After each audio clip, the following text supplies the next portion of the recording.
Whew, that wind is really kicking up out there. Good thing you've got a warm spot to sit and some great stories to listen to. With me, Dr. Plague. Thanks for coming to today's Cozy Horror. I hope you're having a great day, and if you're not, or even if you are, I hope that these stories bring you what you need today and help you have a much better day than what you might be having. All right, enough of my rambling. Let's go ahead and get started. I know it's a little bit early, but it's right around the corner, so let's talk about Easter and how we celebrate it. I know most of us have egg hunts, or eat the ears off of chocolate rabbits, or eat too many Peeps and then sleep on the couch all day, but some places have different celebrations, and the city in question here is no exception. So, let's learn how the town celebrated Easter in the old ways. People often say that Easter is religious in nature, that it's something Christian or pagan in origin. I'm here to tell you, it's something far different than you've ever dreamed. I grew up in a small town in northern Europe, one of those picturesque little villages that you see on postcards. The kind with lots of farms, a cute little main street area that's all cobbled stone and brick buildings, a little downtown area with an open-air market, and lots of hard-working people in rustic clothes with various farming implements herding animals to and fro. I lived above one of those shops with my parents. They were in a general store, and I helped out until I left when I was 16. They were good people, and I don't think they really agreed with what was happening. They weren't the kind of people that fell in with religious fervor, but they understood the purpose for it, understood the purpose it served the community, and they participated in it, even if it was unwillingly. The celebration of Lady Eostre was not as old as the village itself, but almost. On Easter Sunday, 12 of the town's children were pushed from their homes and led into the square in the middle of town. Their ages were between 6 and 15, and the event was always preceded by merriment before the night itself. There was a carnival that week. Feasts were eaten, gifts were given, and then the night that everyone dreaded inevitably came. I don't remember much about those nights. I remember the underlying dread I felt as I sat in my room, the silent tears I cried without knowing why, and the relief I felt when I'd awoken the next morning to find that it was daylight again. That and the screams. I still hear the screams sometimes when the nightmares come. To understand why this happens, you'd first have to understand Our Lady. The Lady Eostre was once a hallowed deity. She was the goddess of dawn, and the rays she brought had nourished the land for the founders of our region. Eostre had shown them where to go, shown them where to plant, and the bountiful harvest made the townspeople rich and the cities prosper. They praised her and her generosity, praised her for her gifts, but she told them too late that there was a price. You see, she hadn't told them what else lay in that valley. There's a cave near Father's Glen, a huge, dank maw that breeds nothing but shadows and pain. Those who go in never come out, and it's where the children of Eostre reside. Legend says that once they were birds, creatures of the wind who were free to fly as they would, but Eostre turned them into hares, an animal more fitting for a season of fertility and growth. The hares were pleased with this. Now they were free to explore the land as they had once explored above, but over time, they grew to hate the children of men, who often hunted them and their smaller cousins. When the people moved into the valley, they began to hunt the rabbits for food, which infuriated the hares. The valley was said to be thick with rabbits and hares at one point, but the humans were in for a surprise as they filled their stew pots. The children of Eostre, the hares, began to come out at night and hunt the men, and many, hares and humans, died as a result. The ensuing skirmishes were good for no one, and Eostre stepped in. In her infinite wisdom, she brokered a trade, a contest of sorts. If you would hunt the humans, then give them the same chance they have given you. For one night, the weakest of them will hide and run from sunset to sunrise, and any you catch will be your prize. Once a year, you will send 12 of your young ones, one for each month that you have hunted my hares, and they will search for them. If they find them, they may take them back to their cave. Those who they do not find will go free. For every other night, My hairs will remain below the ground, never to hunt a human under my protection. This is my decree, and all shall abide. And so it has been from that day on. I was chosen only once to participate in the festival. The town wasn't huge, maybe 30 or 40 children of the desired age at any given time, and it wasn't uncommon for a name to come out of the kettle more than once. My friend Maria was chosen 4 times, but managed to hide until dawn on all but the last time. A sibling could go in your place, and sometimes they did. I remember one year that a boy named Elaine had went in his sister's place and was supposed to have killed 3 of the hares before they got him. I never saw the bodies. Everything was cleaned up as it always was when we came out the next day. Most years I just sat in my room with the doors and windows locked as I cried into my arm and tried not to listen to the children below as they screamed. Most years, only a few lucky kids came back. I was fortunate enough to come back the time I was selected. I suppose I wouldn't be telling you this story otherwise, would I? I was 8 when I went out to do my duty, as my mother put it. I was scared, but part of me just couldn't believe that I would die or never come back. I was young, and all children believed themselves to be immortal. Hell, even the thought of rabbits coming to get me made me giggle. I could just imagine little bunnies with torches and pitchforks, hopping along as they tried to catch a bunch of terrified children. Even as the nun told us about it in the local school, I giggled a little, earning myself a smack with a ruler for my insolence. You won't think it's so funny when you're in the streets some night and they come for you. I saw my father when my name was drawn, and I couldn't understand his terror. I had heard the screams, of course, but I believed they were just people putting on. I knew that people got killed, but I didn't really believe it. Why would my parents send me out to do something that would get me killed? My parents loved me, and I knew they wouldn't want me to come to harm. I was confident that this was just some Father Christmas or Tooth Fairy sort of thing, just a bit of harmless hogwash for children. I had never actually known any of the children that didn't return, so it was like nothing had changed from year to year. How small my world was, and how frightening it seems now that I was so naive. So I sat at the feasts, played the games, enjoyed myself that week. I saw some of the other children who'd been chosen, and while some looked scared, others clearly didn't grasp what was in store for them either. We joked about rabbit hunts and bringing carrots to feed the bunnies. We all laughed and talked about how brave we would be, but none of us really understood what was about to happen. Then came Sunday night, and I think it all became real to me. My mother called me into the kitchen, just as the sun began to sparkle at the edge of the horizon. She presented me with some gifts for tonight.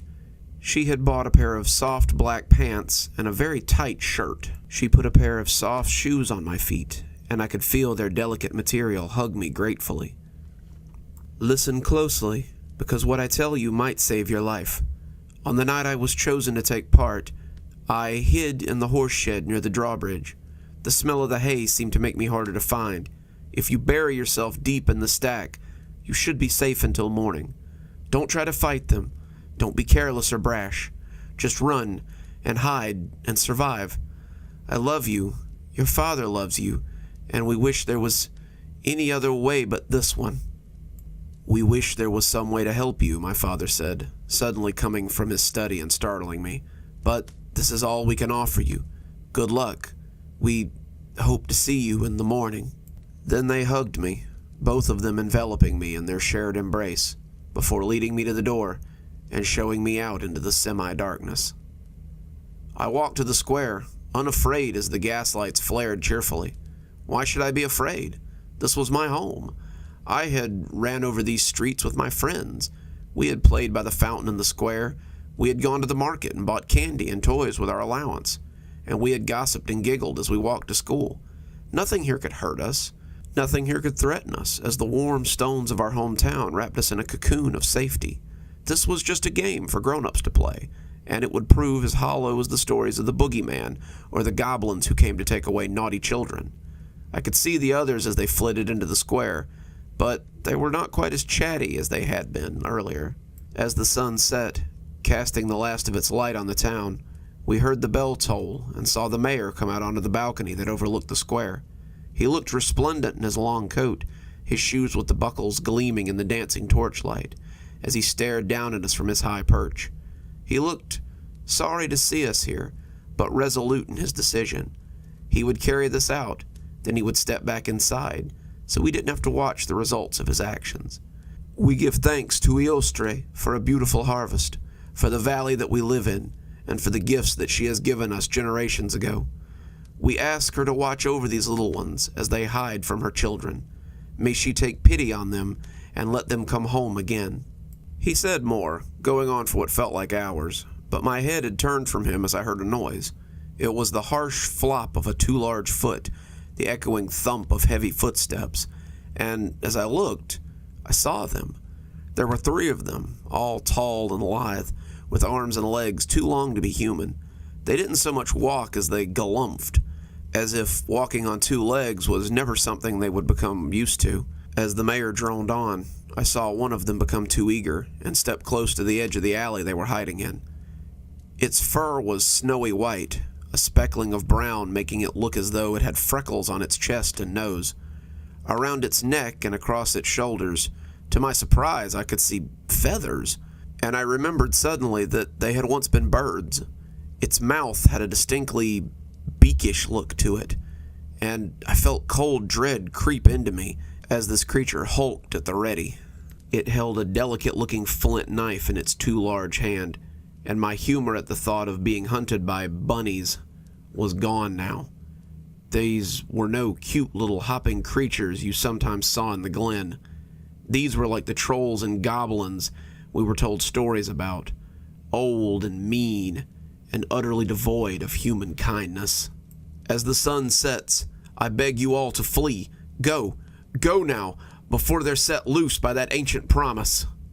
Some of the others had seen them too, and I was suddenly aware that the press around me was thinning.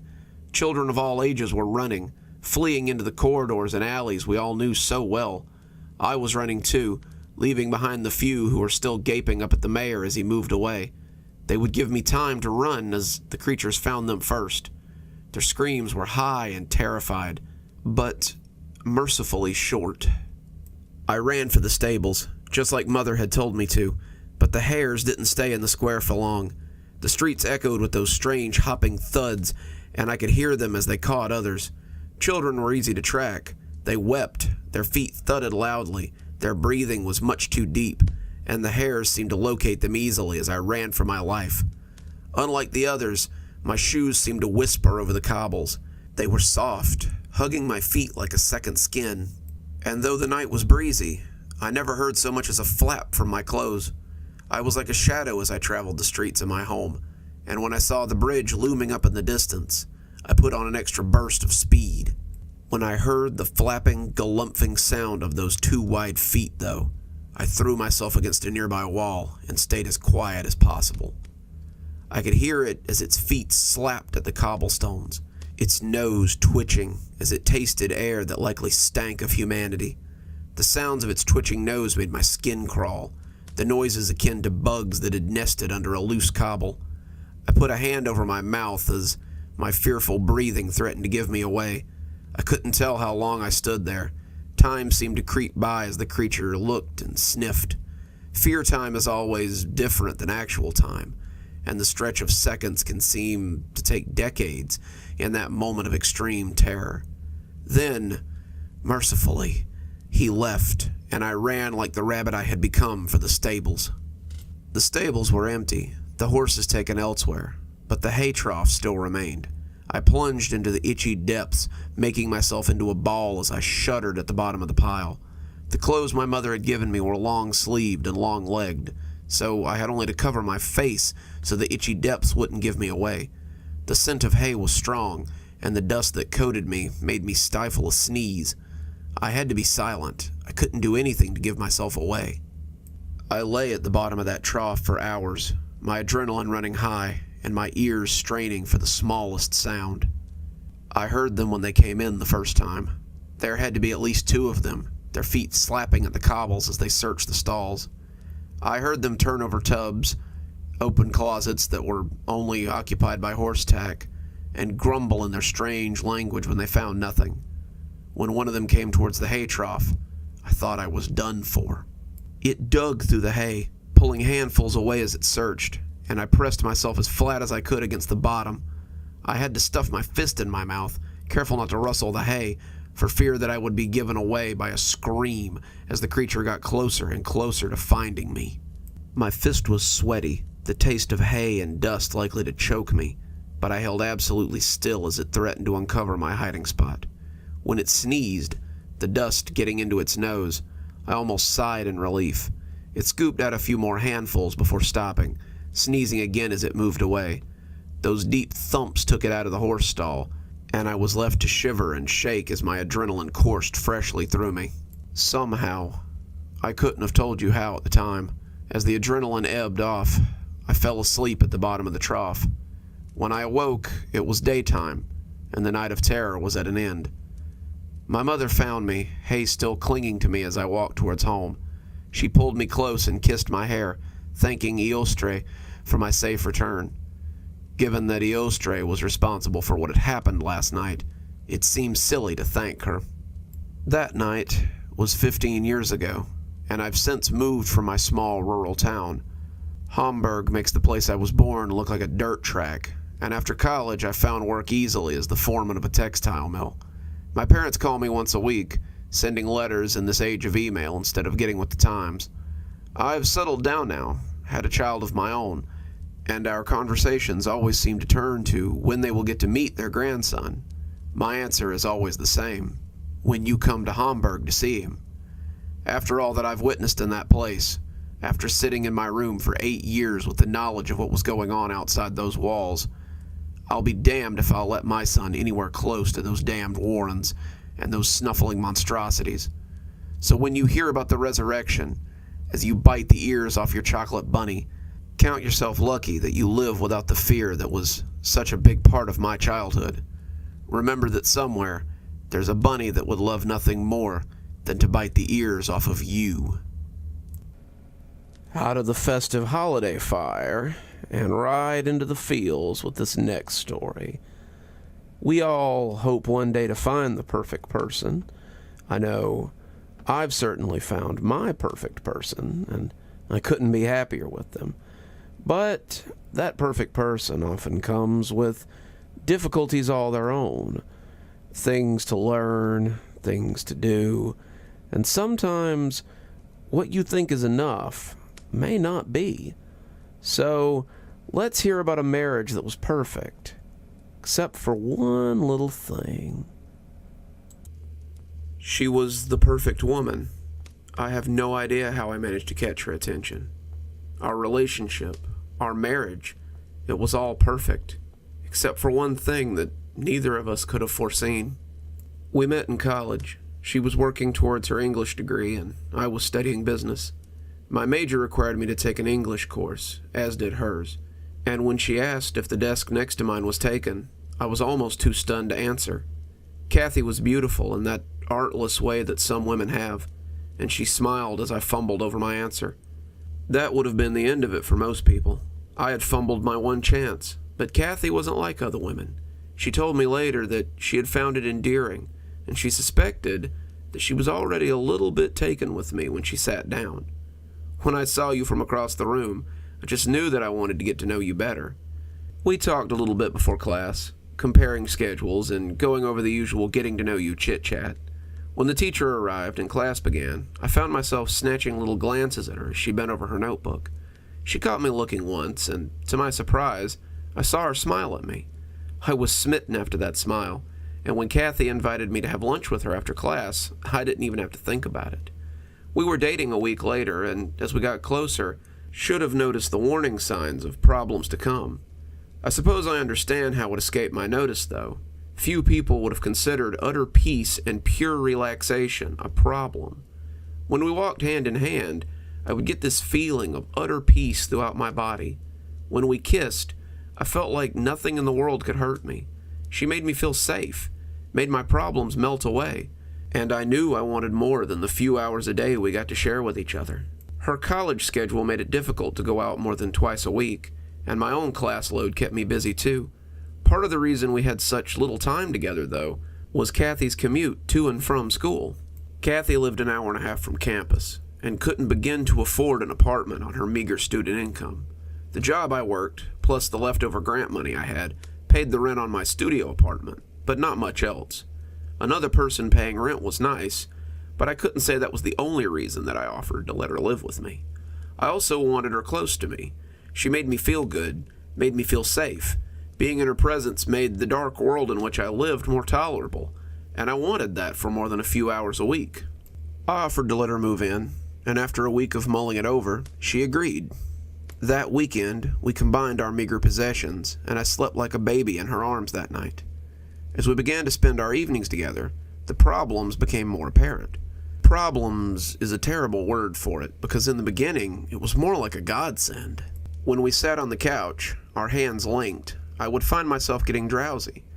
When we would cuddle on the couch, our bodies pressed together, I would lose minutes at a time, and my eyes would grow heavier and heavier. The feeling of peace I found in her presence put me at ease, and that ease led to some of the best sleep of my life. I would sleep more deeply than I ever had before, and wake up after 8 hours refreshed and ready to start my day. Kathy seemed pleased with the attention. She'd only been with one other person before we started dating, but I could tell that she wondered why I hadn't slept with her yet. Some women's feelings would have been hurt by this, but Kathy had been raised in a very religious household, and must have assumed that I was simply waiting till marriage. The truth was that, while I would have loved to have slept with her, the sleeping was the problem. Whenever we got close, my arms around her and our bodies pressed together, I would find myself blinking and suddenly losing long periods of time. Sometimes she would lead me to bed, sometimes she would just sleep with me on the couch, but I would always wake up next to Kathy with a deep feeling of fulfillment. I had assumed that she was feeling the same way. I often thought that maybe this was the feeling that we gave each other, and it made me feel good to bring her the same sort of peace that she brought me. This went on for about 6 months, and I thought that things were going well. We went out to dinner, we had friends over, we went on dates, and seemed to be living together with few problems. I had been tentatively looking at rings, preparing to pop the question and make it official. Besides the matter of intercourse, I thought we were happy. Then one evening I came home from class to find her crying on the couch. I hadn't seen her that day. She'd been absent from the one class we had together, and when I'd called her, she said she was feeling sick. It was nothing serious. She maybe had a cold or something. I'd told her to feel better, hanging up so that I could get to my next class. But as I saw her looking up from her cupped hands, I knew something was definitely wrong. I had never seen her cry before, and it was so alarming that I could do little else but go to her and wrap my arms around her. She wouldn't tell me what was wrong, but I wish now that I had pressed her. I wrapped her in my reassuring arms and tried my best to comfort her in her time of need. My reassuring arms quickly turned into drawing her close and wiping her tears away. This soon led to kissing, which led to touching, and then to the bedroom. I won't bore you with the details, but I think you know how it ended up. I woke up the next day, her hands lightly stroking my hair, and fresh tears running down her cheeks. It was our first time, and I couldn't even remember how it had gone. When I asked her to marry me a month later, she seemed overjoyed. We had been living together for half a year now, and our love for one another was pretty clear. She wore my engagement ring with pride, showing it off to her friends, and we began to plan our wedding. I was too blind to see that she was making appointments with a campus therapist more often than she used to. I was too comfortable to notice the tears that sometimes came to her while we lay in bed together. I was too wrapped up in my own feelings to notice the prescriptions that appeared in the medicine cabinet. I was just so comfortable that I never wanted it to end. It's easy to get tunnel vision when you're spending all your time in the tunnel of love, I suppose. After that first time, however, I did make efforts to be better in the bedroom. Kathy was patient with me, seeing that I was trying, but I often found myself trying one moment and waking up the next. She was always quick to reassure me that it was nothing to be ashamed about, but I knew it hurt her deeply to have a partner incapable of being intimate with her. So, I set out to find the reason for my sleeping fits. And so, I began to make doctor's appointments of my own. I said that the appointments were for her benefit, but I was honestly more concerned that I might have a real problem brewing. The last thing I wanted to discover at 22 was that I was a narcoleptic or had a problem with my brain or something. I explained what was happening to my doctor, and he was helpful, if not a little over-jovial. Kids your age shouldn't be having any sort of problems in that department, but we'll get you checked out," he assured me, with a smile and a pat on the shoulder. I was tested for every sleep disorder imaginable. I was given prescriptions of my own, but none of them seemed to work. I took supplements, signed up for new drugs that had just hit the market, and joined medical test groups. Despite all this, though, no one seemed to have any answer for what was going on. I was just so comfortable with my fiancée that I couldn't help but fall asleep in her arms. It would have been sweet if it wasn't worrying me to no end. We had decided on March for our wedding, the first anniversary of our meeting, and I was determined to make it special for her. I was as helpful and dutiful as a boyfriend/fiancé could be. I went with her to every stage of the planning. I picked out cake toppers, helped with seating charts, picked out menus, visited and put down a deposit on the venue, and comforted my soon-to-be wife every step of the way. The saving grace, of course, was that I could put my performance issues down as pre-wedding jitters as the day crept closer and closer. The wedding was easily the happiest day of my life. I stood at the altar, sweating in my rented tux, waiting for the moment she would arrive. The crowd huddled behind me in a murmuring throng of excited tension, and it felt like 1,000 years had passed before the music began from the organist. When I saw her in her dress, gliding down the aisle like a dream, I fell in love all over again. She was beautiful, her tears now ones of joy, and I never regretted asking her to join her life to mine. We exchanged rings, spoke vows of eternal love, and then walked from the church as husband and wife. As we stood for pictures, the venue having set up on the lawn to host our reception, I made ready to fulfill my end of tonight. I drank champagne for toasts and black coffee by the cup. I took caffeine supplements before we climbed into the car and left for our honeymoon suite. As she went into the bathroom to take her dress off, I walked around and tried my best to keep my heart racing. I told myself over and over again that tonight would be different, that tonight would repay for all the rest. I wanted nothing but to make her feel special and to make tonight one to remember. When she came out of the bathroom, the two of us standing before each other as husband and wife, I felt like I was possessed with all the energy and serenity I would ever need. When we woke up the next morning, intertwined as we always were, there were no tears on her cheek, only a look of fulfillment I knew all too well. We settled into married life easily, and it was as though nothing had changed. Despite my best efforts, however, I couldn't recapture the magic of that night. Whenever I was in her arms, whenever we were close, I couldn't help but fall into that feeling of utter serenity and slip off to sleep. It was as if those feelings had multiplied after the wedding.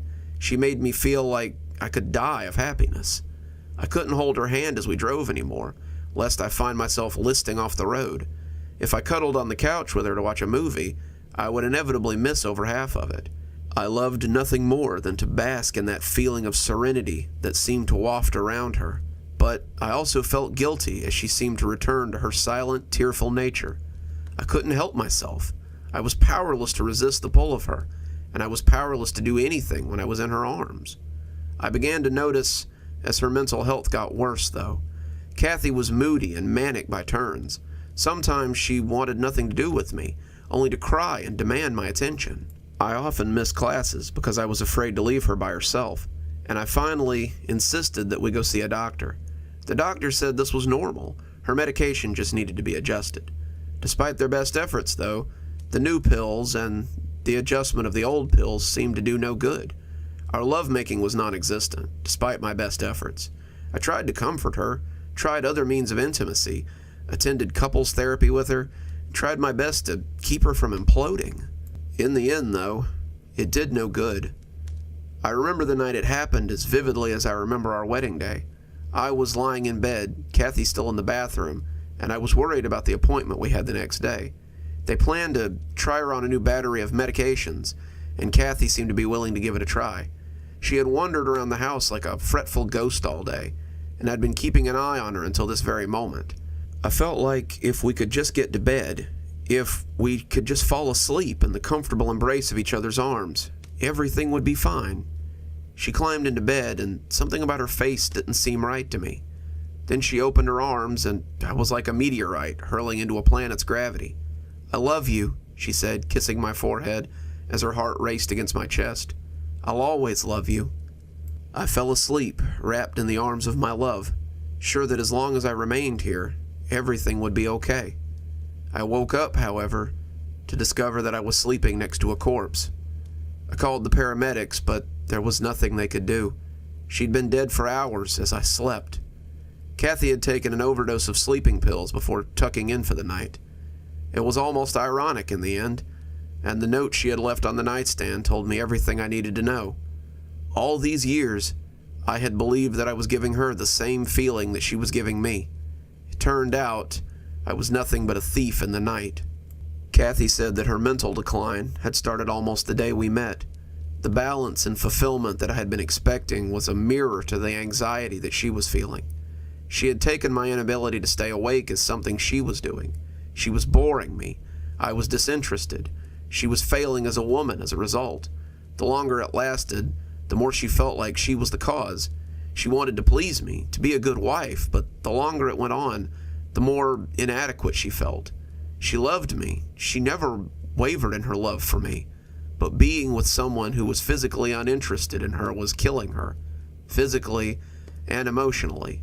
She had finally decided that if sleeping next to her was what I wanted, then she would give me what I wanted. We would both sleep soundly for a change. I'm writing this as I sit in the viewing room of the funeral parlor. They gave me an hour before her cremation, a final viewing for her grieving husband. I could tell by the way they keep looking at me that I must look terrible. I've been awake for the past 5 days, and the bags under my eyes look more like suitcases. I've become accustomed to her presence, to the way she makes me feel, and now my sleep is all but non-existent. I'm like a junkie with no smack, and my fix lies in that box across the way, looking as lovely as the day we met. I think that when I get done with this, I may climb into that simple pine box with her and see if I can find some sleep. I can almost feel whatever she possesses from my seat here, and I want to see if she still possesses it, even in death. Who knows? Maybe I'll pull the lid closed behind me, and they'll simply slide me into the chute as well. It seems fitting somehow that the two of us should sleep forever, two souls, at rest for all time. Hope you brought some tissues, because that last story was a real tear-jerker. But maybe we can lighten the mood a little bit with this next one. We all have our toys or our things that make us feel secure, that put our mind at ease. And when one of them gets broken, it's always difficult to know how to cope. So let's find out what happens when this man's karmagami gets broken. I envy these kids nowadays. That probably makes me sound like an old fart, but they really do have a lot more options than we did when we were their age. My youngest is neurodivergent, while my oldest has ADHD, which is bad enough to sometimes give him terrible anxiety. We have any number of things around the house to help with said anxiety. Poppets, fidget spinners, fidget cubes, sensory blankets, you name it, and we probably have it somewhere.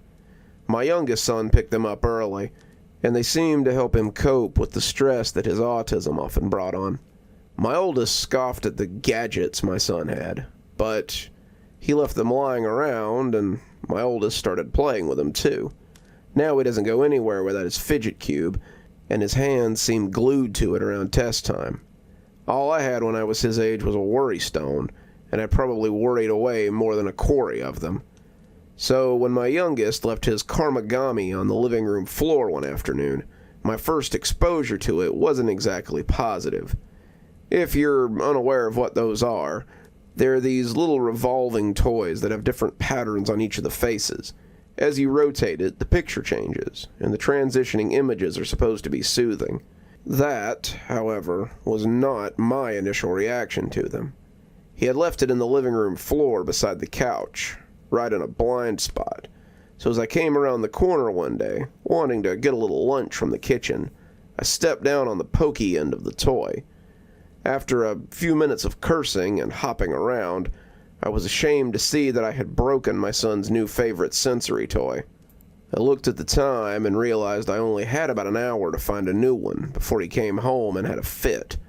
Quick trip to Walmart and $10 bought me an exact copy. but before I could leave, one of them caught my eye. It was a galaxy scene, the stars and nebulas giving me a strange, serene feeling. I decided to buy one for myself, feeling a little silly for wanting a kid's toy, but getting over it pretty quickly. As I sat at my desk and flipped through the scenes of open space, I felt a serenity I hadn't known since I was very young. I have a certain amount of anxiety myself, and the weird rotating thing soothed me when it all became too much. My wife rolled her eyes at me a little, but I noticed she wasn't in any hurry to get rid of her fidget cube either. So it sat on my desk, and there it was well used and well loved. At least, until recently.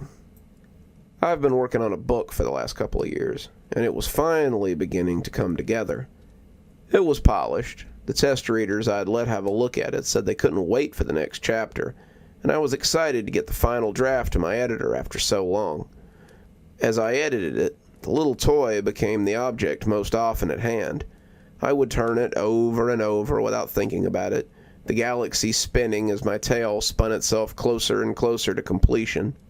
I was turning it as I worked my way through the last fourth of the book, when something besides the swirl of the heavens caught my eye.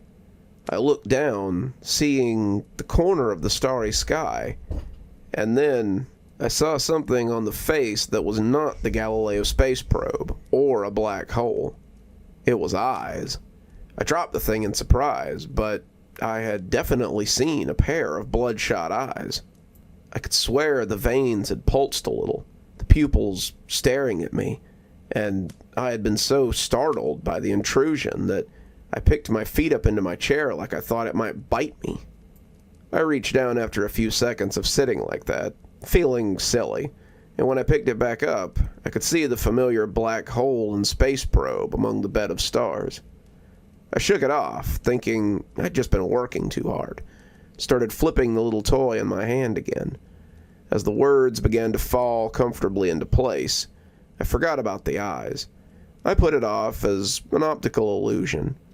It kept spinning and spinning, stopping only to make edits or change something here and there, and I didn't think about it again until later that night. I was talking with my editor on the phone, telling her about my progress and playing with the Karmagami, when it happened again. I figured I've got about 10 more chapters before I'm done with the third draft. I think then I might be ready to pass it to the proofreader so we can make it ready for publication. The absent-minded flipping was cathartic, my hands busy as my mind whirled over the things I still needed to do. I had to finish the second draft, get the cover art finished, get the final page count, and as I thought about it, my fingers flicked the little toy around and around. The spacescape spun faster and faster, the stars practically winking as I talked to Edith about the upcoming book. I'd forgotten about the eyes, chalking it up to stress, and the little thing hadn't been far from my hand since. "That's great, kid. If they're anything like the last pages you sent me, I can't wait to see them. Did you fix the problem you've been having with the third part?" "Yeah, I think so. I changed it so Mark and Ted move away while he kills Taylor. But the little toy had nearly slipped through my sweaty fingers, and I looked down to see the eyes staring up at me again. They were boring into me, judging me as they glared daggers into my Notre Dame t-shirt. As I watched the eyes, something emerged from the lower lip of the device, and I yelped as something bit me. I dropped the Karmagami and the phone I was talking on, looking down at my bleeding thumb as I shuddered on the couch. My wife and youngest son looked over at me, not sure what had happened, and I heard Edith from the floor asking what was going on.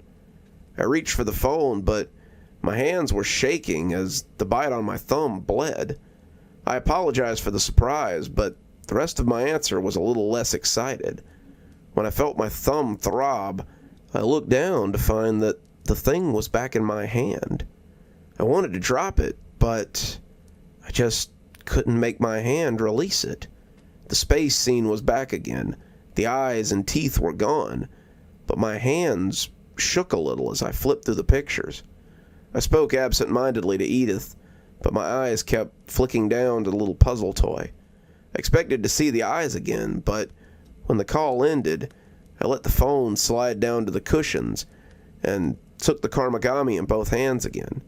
"Boy," my wife said, "you sure are interested in that thing tonight." I nodded, but I felt a little cold as I kept flipping. My fingers felt crampy as I spun the image, unable to stop myself, and it no longer brought me the peace of mind that it once had. This was more like the feeling I used the device to forget, and the longer I held it, the more it made the emotions in me circle like a tornado. I had eyes only for the changing colors and patterns, and as they scrolled, I saw the depths of space open up, and the eyes returned to judge me. They swirled like galaxies all their own, the white orbs climbing up out of the depths of the void. The veins pulsed in the pale pools, beating to the tune of their own phantom heartbeat. I wanted to stop, but I was powerless as I saw that Cheshire Cat's smile oozing up as well. The teeth grinned wetly, drawing up at the corners as they ogled me. The teeth groaned like trees in a high wind, the mouth becoming a rictus as it continued to grow. The closer it came, the faster my hands moved. My fingers cramped, but they still worked as a blurry mechanism. Faster and faster, closer and closer, the eyes and mouth rising from the void as my movements seemed to summon them into the world.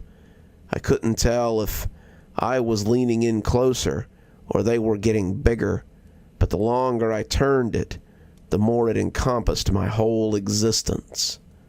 When someone suddenly covered the object in my hand, taking it away from me in one smooth motion, I was both relieved and infuriated. I was in bed, completely unsure of how I'd gotten there, with my wife looking down on me with concern. "I think you've played with your toy enough for one night," she said, taking it over to my desk and setting it down. I smiled at her, a single tear sliding down my face, but inside, I wanted to jump up and throttle her. For the first time in my life, I wanted to hit her. I wanted to slam her head against the desk until she stopped moving, and then I wanted to pick up that toy and start moving the pieces again. I railed against the feelings, but they kept surging forward like eels just below the surface. She must have seen something when she looked back, because she paused before coming back to bed. Her look was strange, almost fearful, but she settled as I adjusted my face into something more normal. "What's gotten into you lately?" she asked, coming to bed as I pulled myself back to reality. "Just working too much lately," I stuttered, getting up as I got into my pajamas. Even as I got ready, I couldn't help but glance at the Karmagami.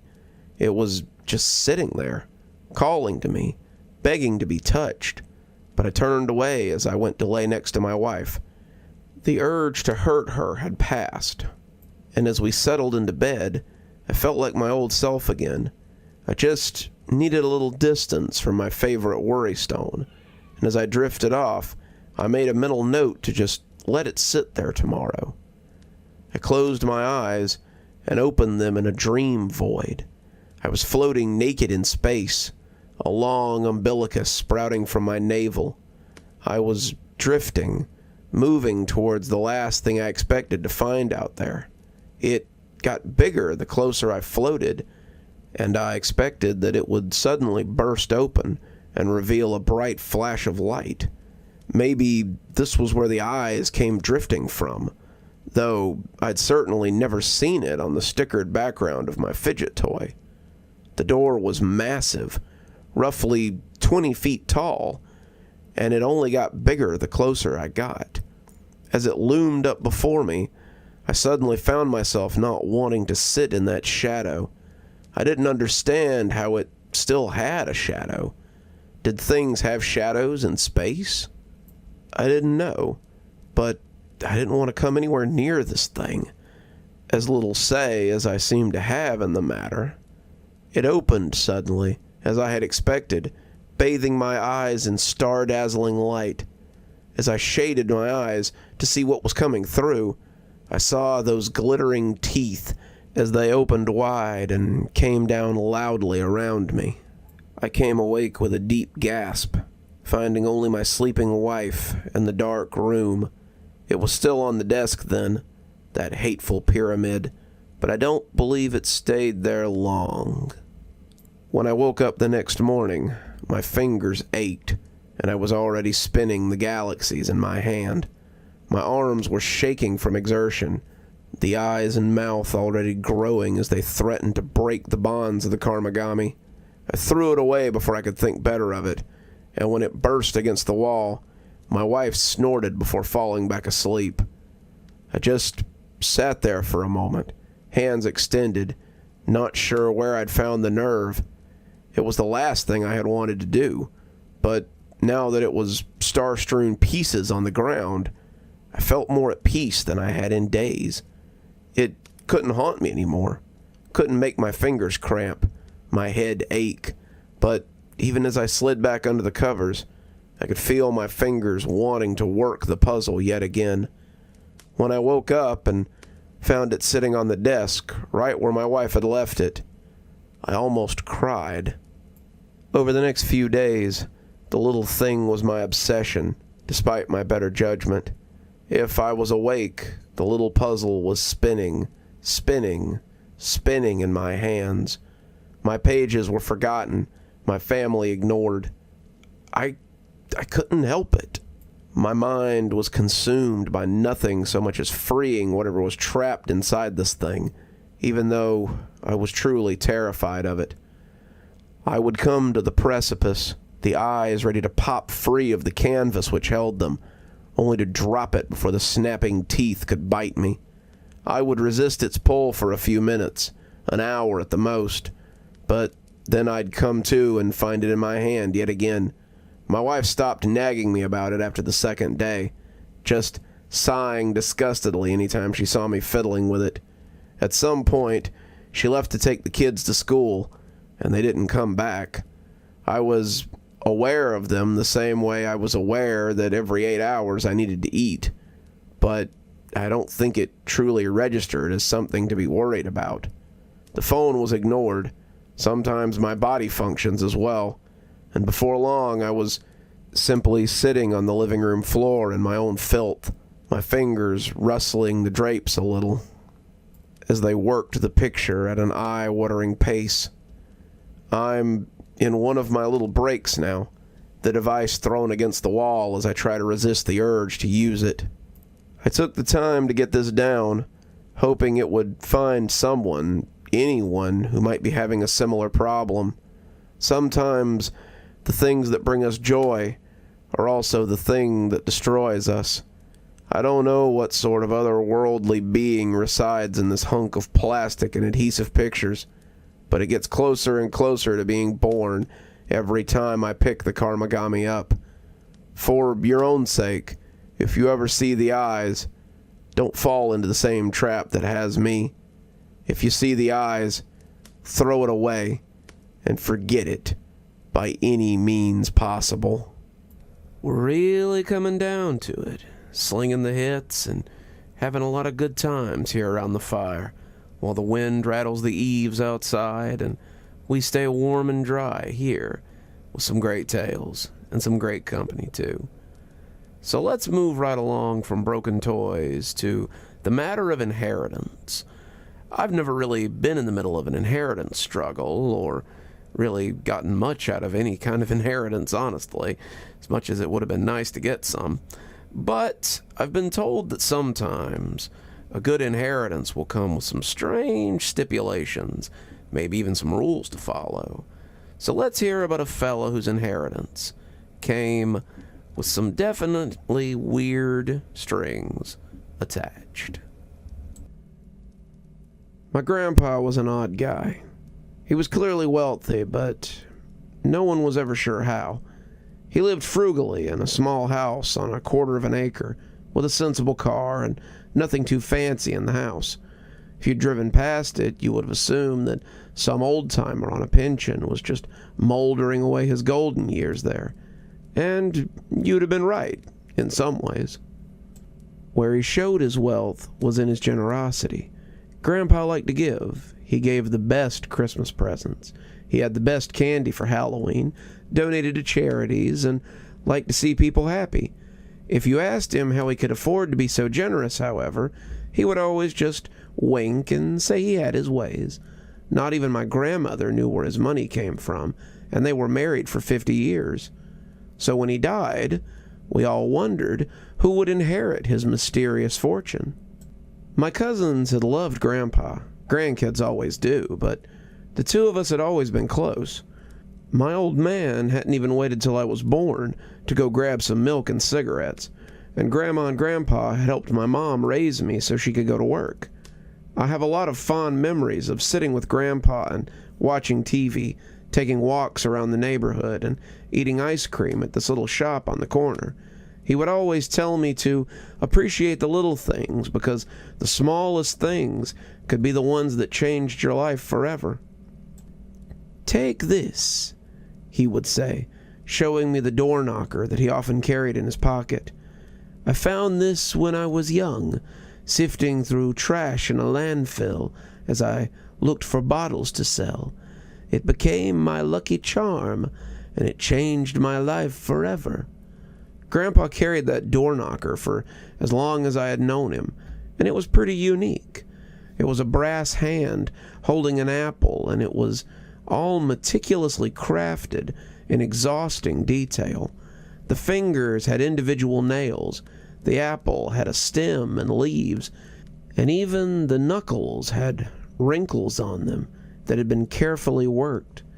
I couldn't believe as a young child that Grandpa had just pulled this out of a dump, but he carried it everywhere, and I suppose it did bring him luck. The funeral was beautiful, everyone there having nothing but kind words for Grandpa and his family. After the service, my 3 cousins and I were asked to come to a will reading at the lawyer's office, and Grandpa had been as generous in death as he was in life.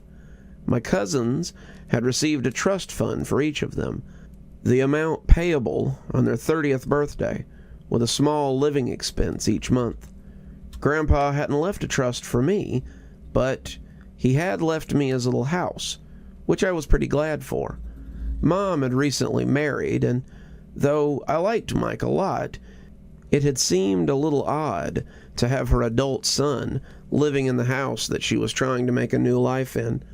Grandpa's old house was the perfect size for me, a college student with no real prospects of marriage in the near future.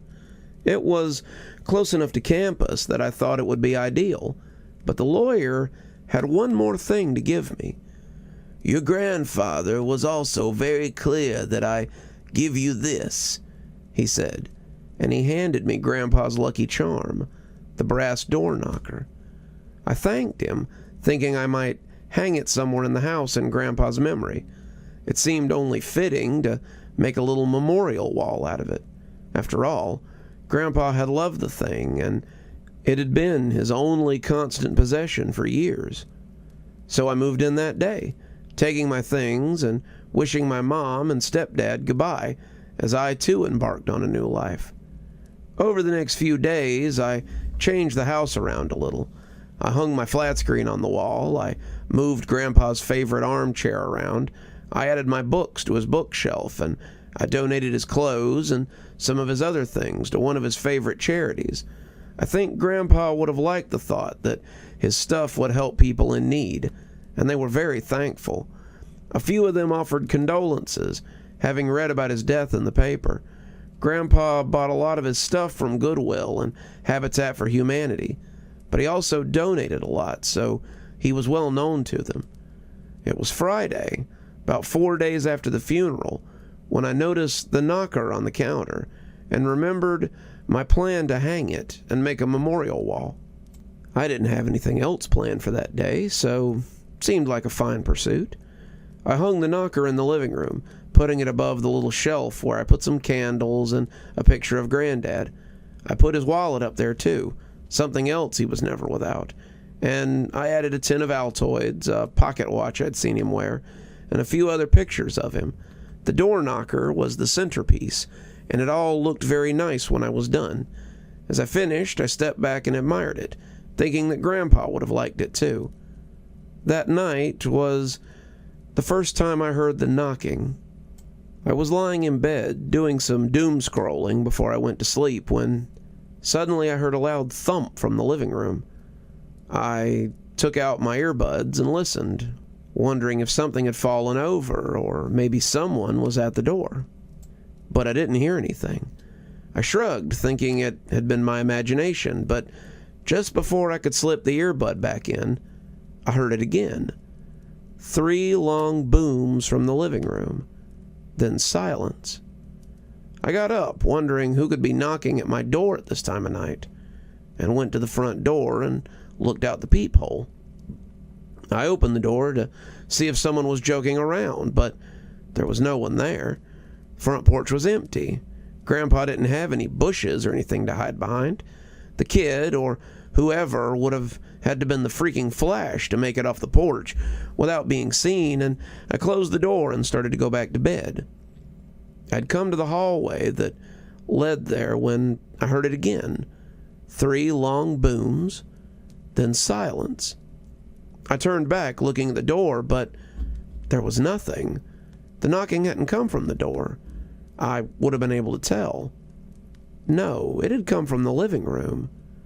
I glanced around, looking for someone at the window, or maybe the rattle of a woodpecker on the eaves, but there was nothing. I decided to go back to bed and try to make sense of it later, but that wasn't the last time I heard it.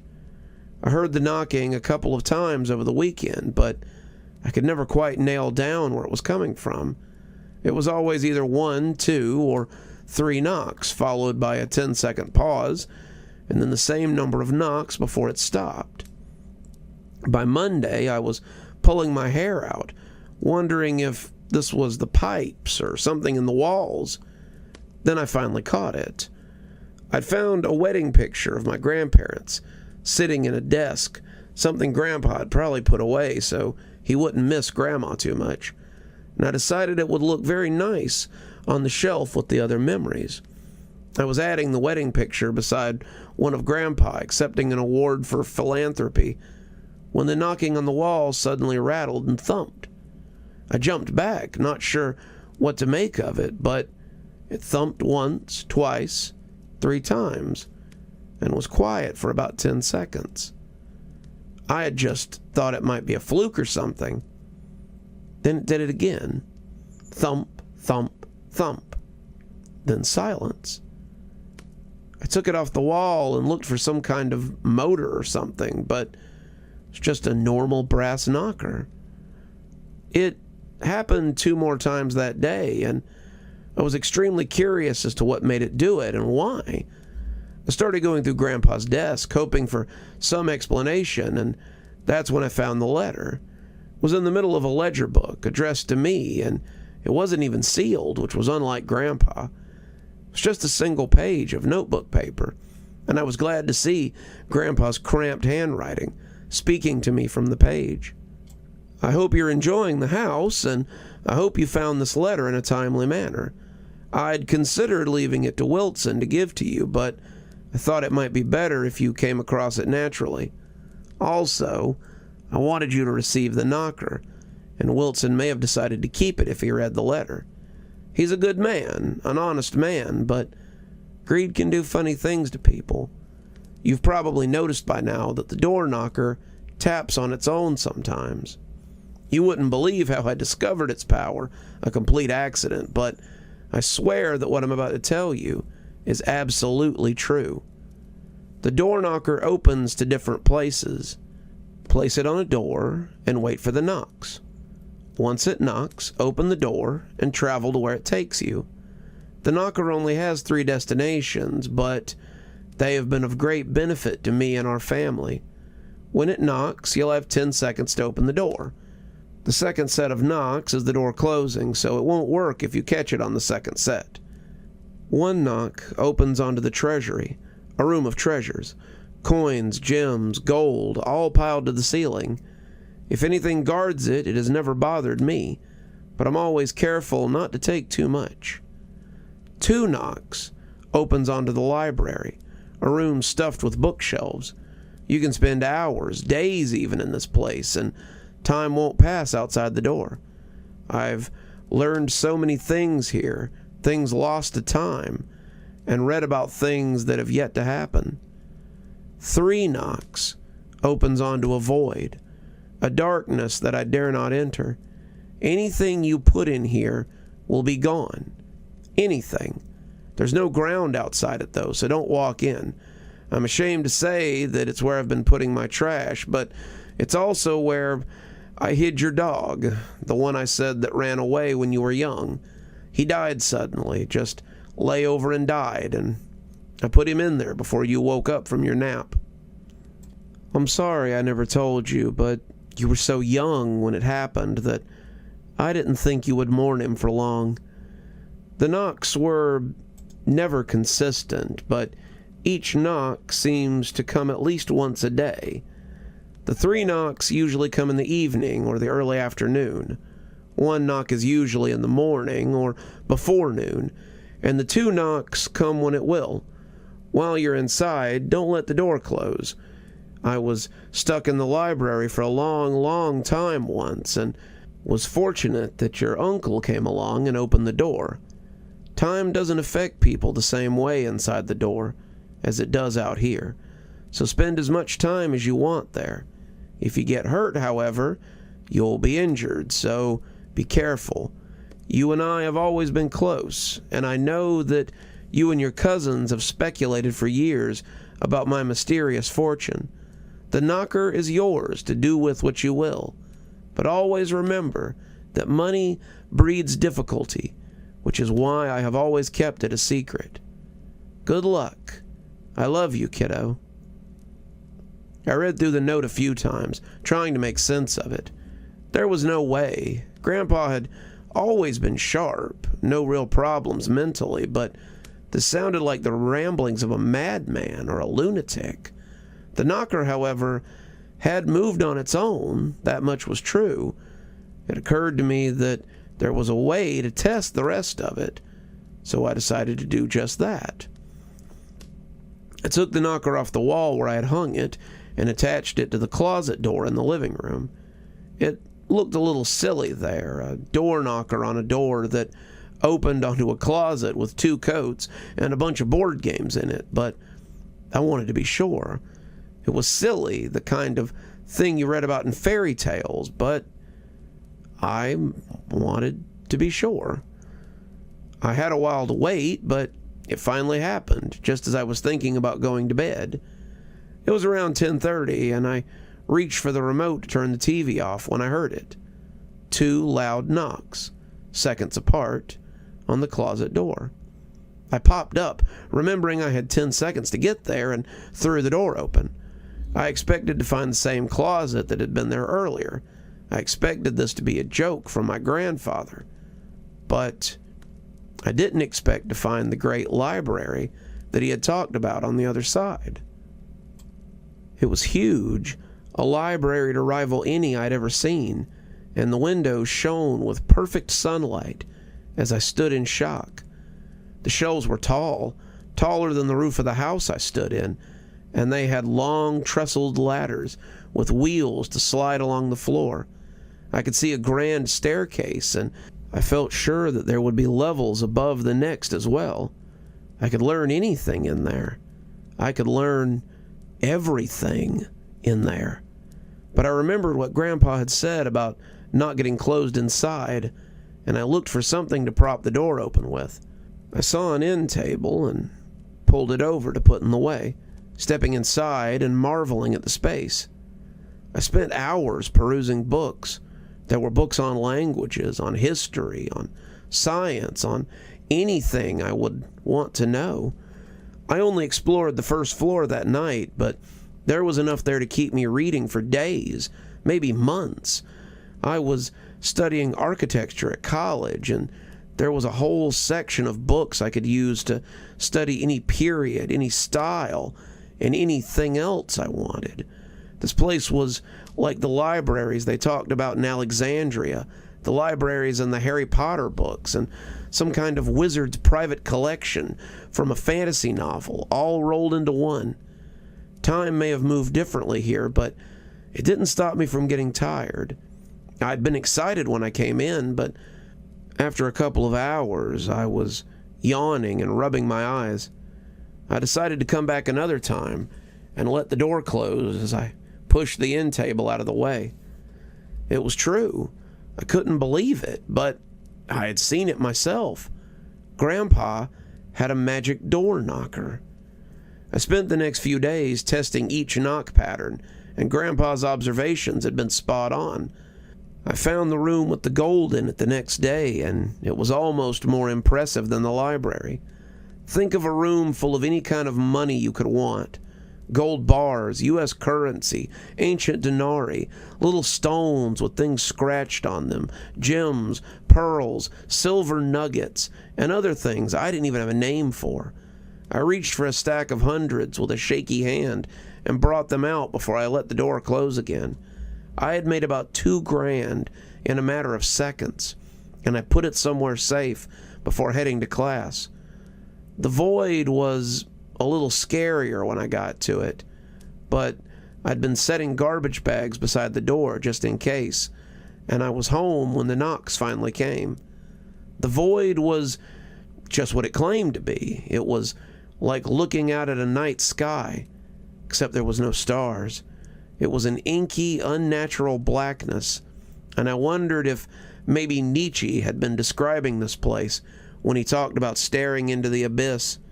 The space was utterly devoid of anything, but it seemed to crouch as well, just waiting for me to drop my guard. The bags went in, falling into a soundless, airless void before I closed the door again. It was great for a while, truly a blessing. I had all the money I needed, and whatever I took seemed to come back after I shut the door. I could take books from the library if I needed to, and anything I left on the work tables would put itself away on the shelf. I spent a lot of time in the library when I got there, and sometimes I would wake up to find that I'd fallen asleep.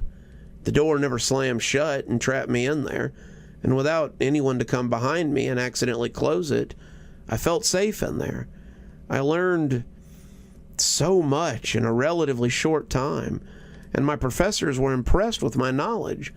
I considered bringing them the books I'd used to gain that knowledge, but I thought better of it. How would I explain it to them? A guy in his early 20s who just happened to have a book that was probably hundreds of years old. It was something that would probably gain the attention of the wrong sort of people. I was careful not to use too much of the money, not to spread it around too much, and careful not to show anyone the books I got from the library. It went well for about 4 months, but then I started getting knocks of another sort from the door. It started subtly, with little knocks and taps from time to time. I'm sure I missed a lot of them, but I would sometimes look up as I was watching TV or reading, expecting to see the knocker tapping, but finding it silent. I started watching the door closer, getting strange lights wafting beneath it sometimes. They would skitter across the bottom like strange shadows, and I found myself watching them more than the TV after a while.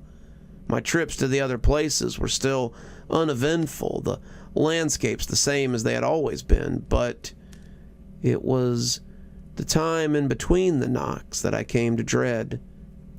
Then one night, something knocked back.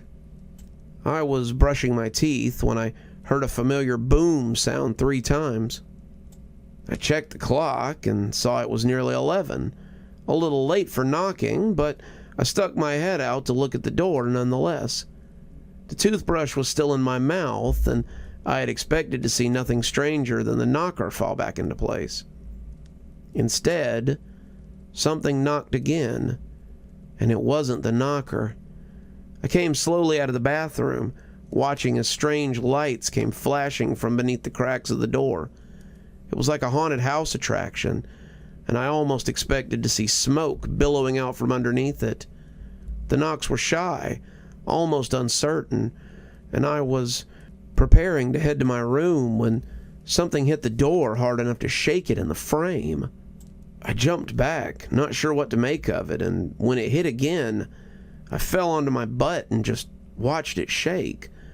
Whatever was knocking was adamant about getting in, and it slammed its weight into the door again and again.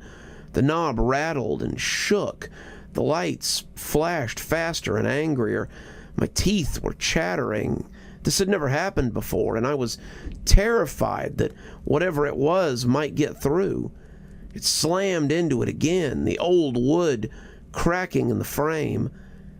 And when it struck this time, I saw something break through the surface and come grabbing blindly from within. It was an arm, a long purple arm covered in scales.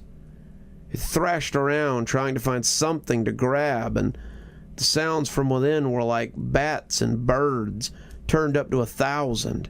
It shivered right on the edge of hearing, and I expected my ears to start bleeding. It was looking for the knob, and I wasn't sure what would happen if it found it. Instead, it bumped into the knocker. It fell off the door. It was only held on by a couple of screws, and as it clattered onto the floor, the most hellish sound of all ripped through the hole before cutting off as suddenly as it had begun. The lights, the noise, and the banging all stopped with a suddenness that made me dizzy.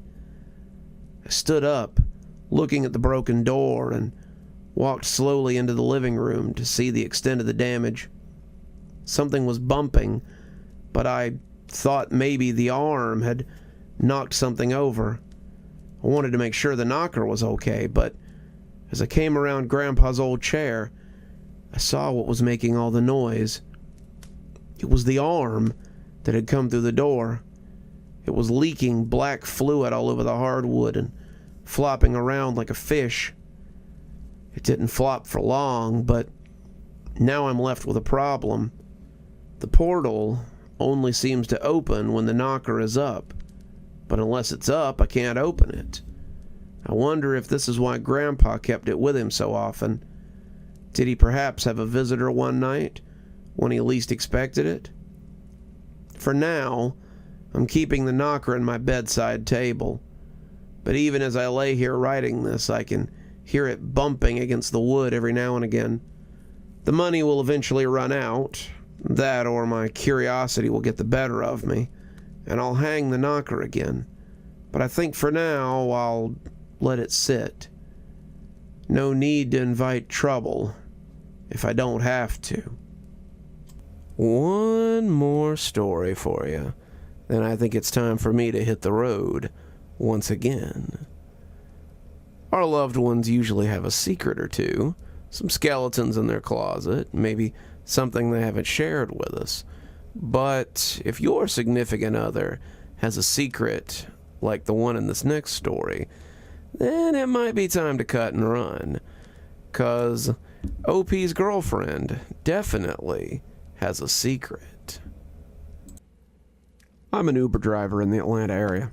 It's a great place to be an Uber driver, and there's always someone who needs a ride somewhere. I spend 6 hours a day in college classes, another 8 sleeping, and the rest of my time shuttling people to and fro around the Atlanta area. I've been doing this for about 3 years, and in that time, I've seen it all. I've had drunken frat boys that threatened to kick my ass when I wouldn't give them a ride. I've had annoying, nagging passengers who've constantly made me want to pull my hair out.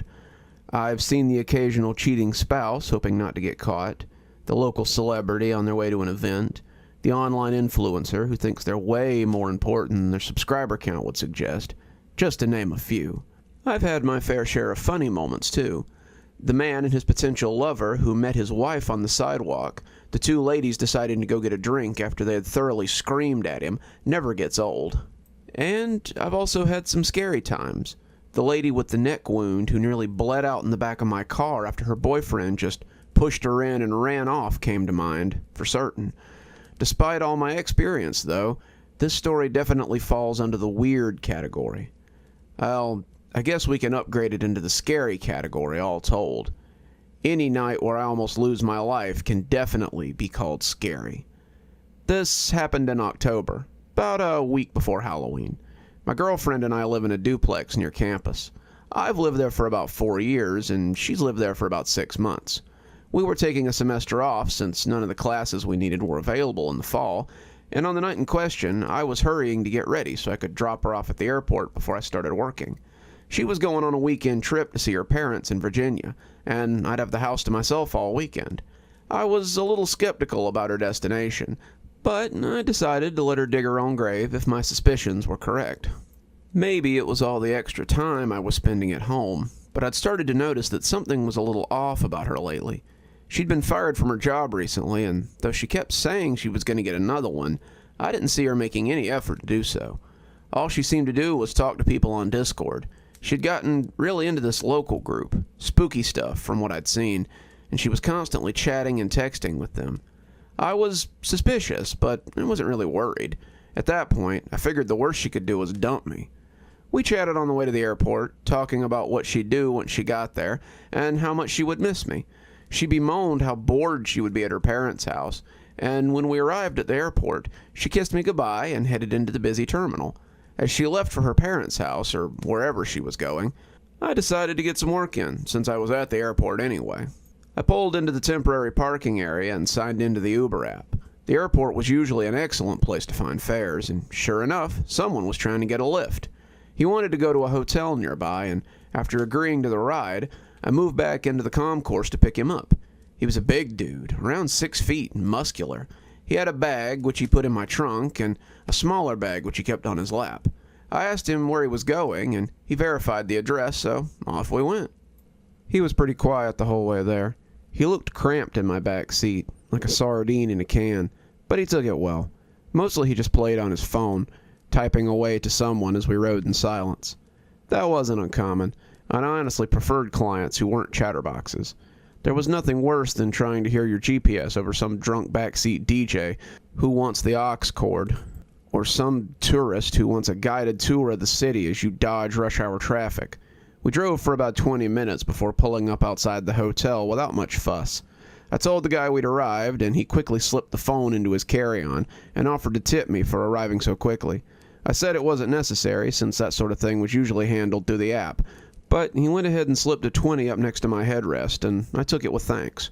Rules or not, money is money. He asked if I'd pop the trunk, and when he had his suitcase, he thanked me and walked towards the front of the building. I was getting ready to check the app for fares in the area when I heard a noise from the back seat.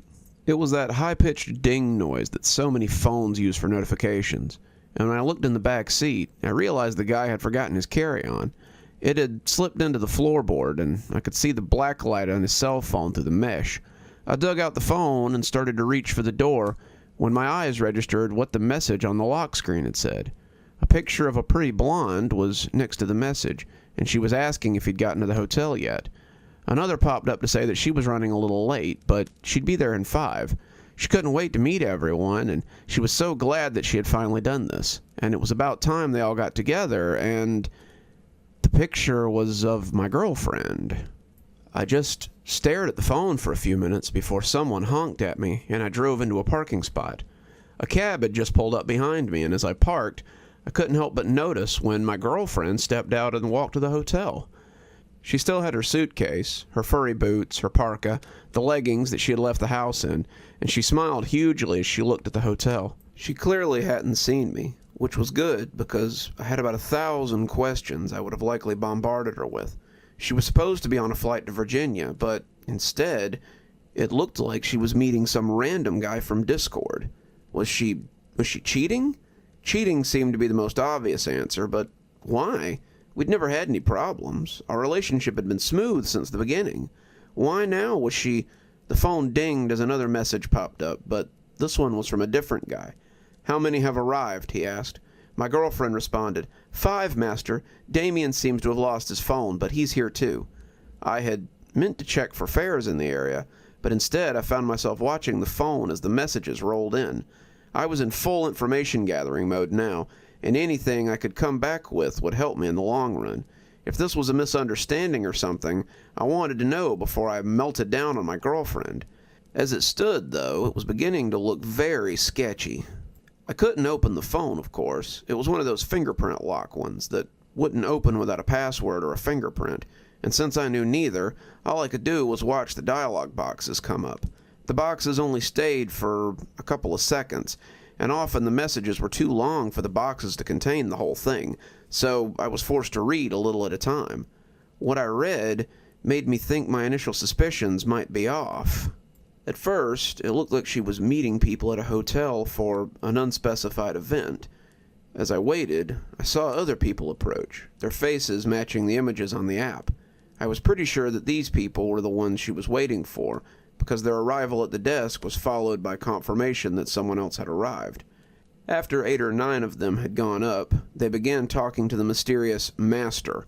The more they talked, the more I realized that this wasn't a weird sex thing. The group started talking about the Ascension and the altar site, to which he responded that they would learn more tonight. He asked my girlfriend if the sacrifice was ready, and she informed him that it would be there when the time came.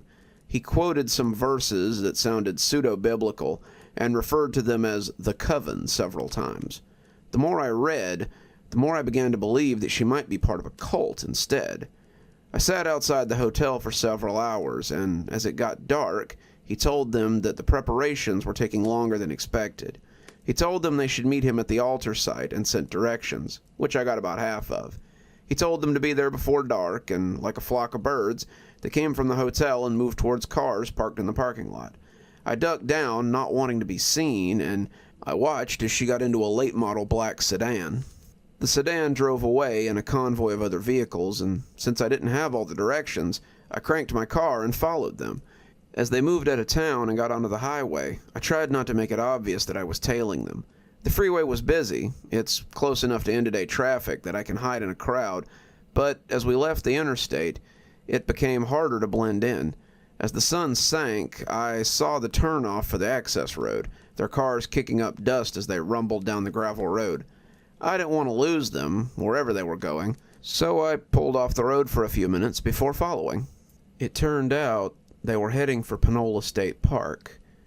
As I drove down the bumpy outlet road, the sun started to set for real. The trees started leaning in on me like hands in a funhouse, and the road was so narrow that if someone decided to leave, I'd be in for some trouble. The darkness had swallowed my car before I reached the end, and all at once, my headlights created beacons of light in the encroaching blackness. The park was beautiful during the day, but in the late night shadows, it had a spooky look to it that only wooded areas in fall can pull off. I suddenly had Blair Witch flashbacks as I trumbled through the spooky backdrop. My girlfriend was definitely into some weird stuff here, weirder than even my imagination could have conjured up, and I knew that I needed to get her out of there before things got bad. When I reached the end of the outlet road, I found a dark parking lot with several cars in it. It must have been a campground at one point or another. I could see a bathroom and a picnic area off the parking lot, and the lot was flanked with lights that no longer seemed to work. I turned off my lights and got out of my car, but when no one immediately came out to get me, I figured they had moved on. I snuck around the building, and sure enough, they were bathrooms. One was a men's room, and one was a women's room. Both were unlocked, but the doors had that broken-into look. Someone had set up a couple of tents in the shadowy space between the building and the forest, but so far I'd seen no one. As I took a step towards the tents, however, a bright light sprang up to my left, and I saw a large bonfire crackling in the woods. It was off to the side of the campground, and for a moment, the sudden flash left me glare-blind. When hands caught me under my arms and dragged me forward, I was momentarily unable to fight back. By the time my eyes adjusted to the sudden flare of the lights, I was already close enough to feel the bonfire's heat and hear the chanting of those around it. It had been low at first, but now it had reached a fever pitch as they drew me closer to the fire. I struggled, but the two men who had me were much bigger than I was. I was pretty sure that one of them was the fare I'd had earlier, and we came up just short of walking into the fire. A robed man in a lacquered mask stepped up and raised his hand for silence, the chanting tapering off as they turned towards me. We stood in silence for 30 seconds before the masked man spoke. Unlike the muscle-bound guys holding me, the guy was not on speaking terms with physical exercise. His robes bulged in front, and had I not been suspended between two men, he would have still been a head shorter than me. When he spoke, though, it was apparent that he had power here. This one must be Master. As I told you, as Sister Serenity said, the sacrifice has arrived. Another robed figure moved away from the group and stood beside the fat robed man. She was about my height and had shoulder-length blonde hair. When I met her gaze, I realized it was my girlfriend. I wondered why I didn't recognize her at first, but it became apparent almost immediately. In the firelight, her hair was a frizzy mess as opposed to the straight and silky curtain she almost always kept it in. She looked almost feral as she stared at me, and I didn't see any of her usual warmth there. All of her love or happiness was gone, and she looked at me as though I were meat, like I was something that would bring her joy once I was cooked black and offered on a plate. I was put on my knees before her, and the fat man handed her a silver knife that he drew out of a scabbard like a magic trick. She looked at the knife like she'd never seen one before, and as she returned to reality, she approached me with the blade. I finally realized what I should have seen from the beginning. I was the sacrifice. He'd left the phone in my car on purpose, and even though there was no way she could have known that he'd get in my car, somehow she had. She'd meant for me to be here, for me to be her sacrifice. And as she raised the knife, I had to know why. "Why did you do this? I thought you loved me," I said, sounding pathetic, but still dying to know what this was all about. She looked at me, surprised, before saying, "Because it's why I got with you in the first place. There's always a sacrifice before the coming of winter. The Green Man requires a gift, and it was my turn this year. I had to have someone to give to the fire, and you were there to fill the role." And with that, she raised the knife, and I closed my eyes as I prepared for the strike. When the bullhorn sounded, it scared me just as much as it scared them. "Drop the knife and put your hands in the air. You're all under arrest for—" "Hey, don't move or we'll—" But it was too late. The knife clattered to the ground next to my head, and they all scattered like quail. I was dumped, face first to the ground, unceremoniously, as my two captors beat feet for the woods. The sounds of shouts and boots and the occasional gunshot surrounded me, and I lay still as I hoped not to be shot out of hand. Eventually, a pair of boots came into my peripheral vision, and my hands were jerked back into flex cuffs as I was lifted up so the officers could have a look at me. A half hour later, and I'm in a detective's office with a warm cup of coffee and a recently freed wrist. We've been tracking these guys for years. They come to Atlanta the most often of any of their other haunts, and it leads me to believe that most of them are from here. About once every 3 years, we find a body at the state park. They take their organs, scribble some runes on the Vic, and just leave them there. Usually the animals have found them before we do. You're actually the first victim we've managed to find alive. It's a wonder we found you in time. He told me a lot of things that evening. He told me that this Green Man they all worship, some Eastern European god or something, and how they believe that if they don't make a sacrifice, he'll bring terrible fury down upon them. They always make a sacrifice right before Halloween, and it's always some random person they've probably known for less than a year. I gave him my girlfriend's name and the name of the guy from the airport, but he told me neither one checked out. Both were likely fake names, used to cover their tracks. Despite messaging my girlfriend, all I've received is a notice that the number has been canceled. So that's where I stand now. I'm afraid to go home because she has a house key. I'm afraid to go to my parents' house because she's met them. I don't know who to talk to, where to turn, or how many of our friends are involved in this little cult too. The detective told me to be very careful after all, because while they didn't catch my girlfriend, they did catch somebody. He took me to a little room with a one-way mirror in it and had me identify a pudgy guy in a robe.